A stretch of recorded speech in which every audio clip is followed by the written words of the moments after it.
Welcome back to our ongoing discussion on why I recommend harnesses instead of collars, and today we're going to be talking about the tongue bone. Now, in the previous videos, we've discussed several structures in the neck which, if damaged, could be very quickly fatal to the dog. The tongue bone is unlikely to be fatal that quickly, unless, of course, it kind of breaks and punches through. But other kinds of damages are not necessarily fatal, but it's still quite important, and I'm going to discuss that here.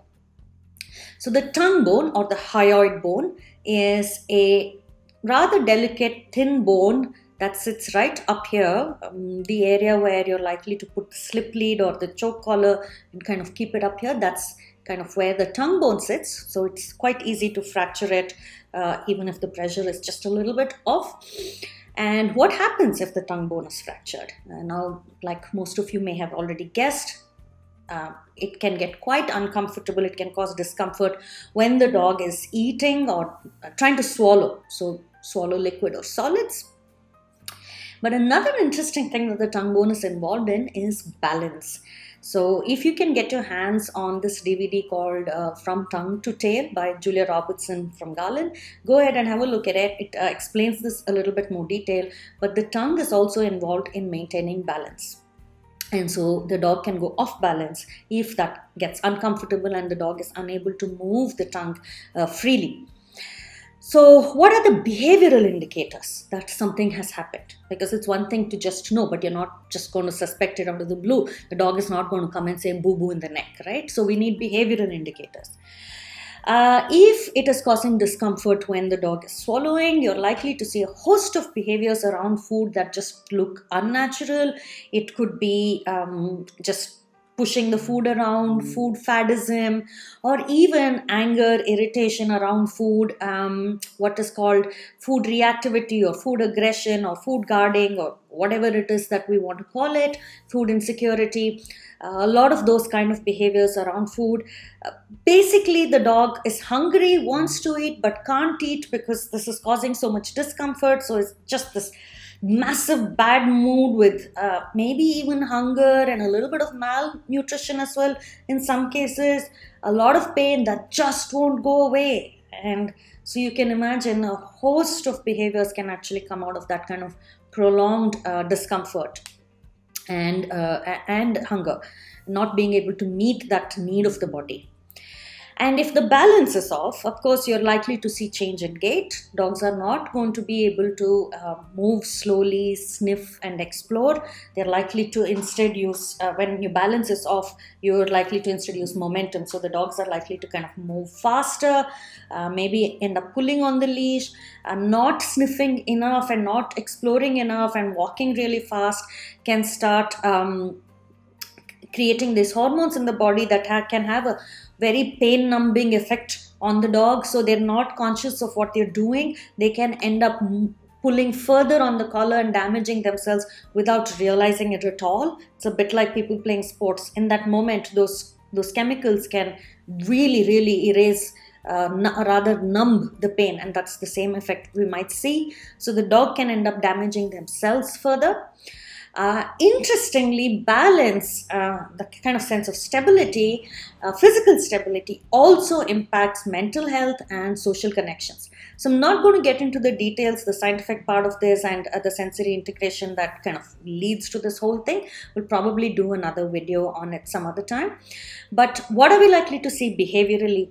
The dog could start having difficulty with social interaction, dog aggression or fear, touch sensitivity, inability to even get out of the house or be in a new environment.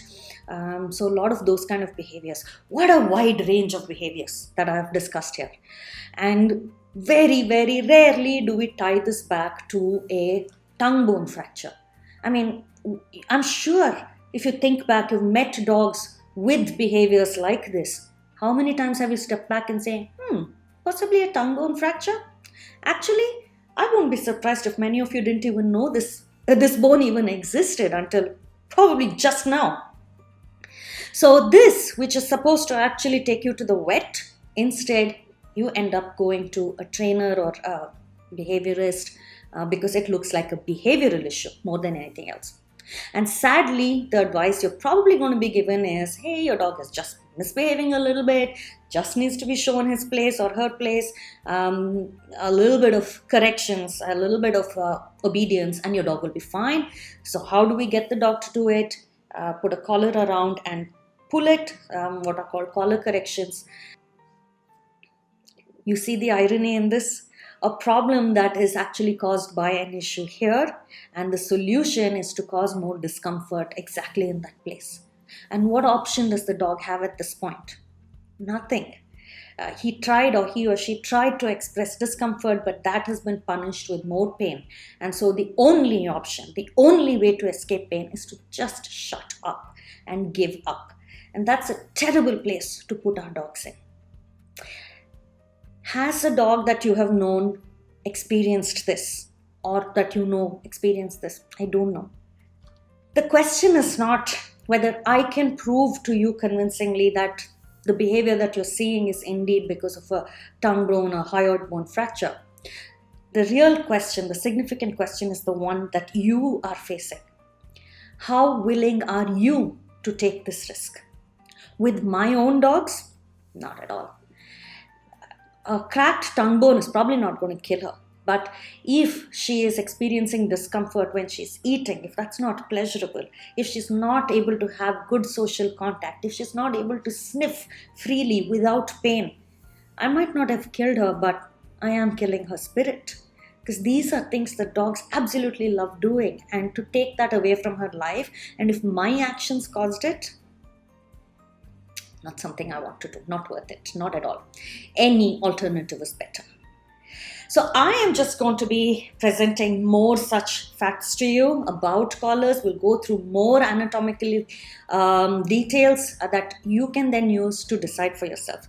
So there will be more videos. We will be talking about more. But meanwhile, if you have any questions on the hyoid bone or anything related to collar and harnesses, send them in. We will definitely try to address as many of those as possible. Bye for now.